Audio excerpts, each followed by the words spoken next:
Will the philosopher prosecute anyone for personal injury? He said that he himself would never prosecute anyone for personal injury, nor recommend it to anyone else who claimed to be a philosopher. For actually, none of the things which people fancy they suffer as personal injuries are an injury or a disgrace to those who experience them, such as being reviled or struck or spit upon. Of these, the hardest to bear are blows. That there is nothing shameful or insulting about them, however, is clear from the fact that Lacedaemonian boys are whipped publicly, and they exult in it. If, then, the philosopher cannot despise blows and insults when he ought, obviously, to despise even death, what good would he be? Well and good, you say. But the spirit of the man who does such things is monstrous, executing his purpose to insult by jeering and a slap in the face, or by abusive language, or by some other such action.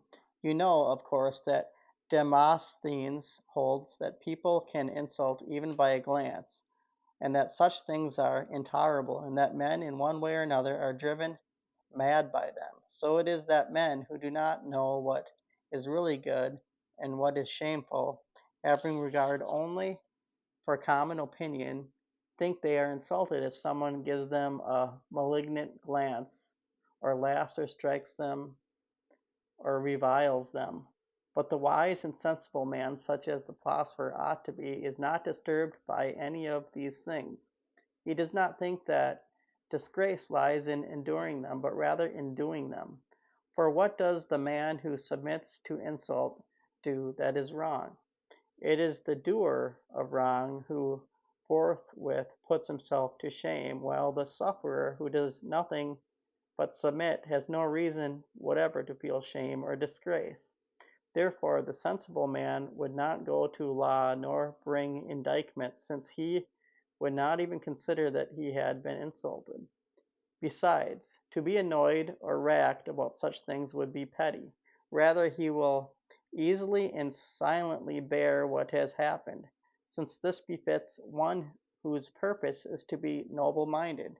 Socrates, you remember, was clearly of this frame of mind, who, though publicly ridiculed by Aristophanes, was not angry, but when he happened to meet him, asked him if he would like to use him for some other role.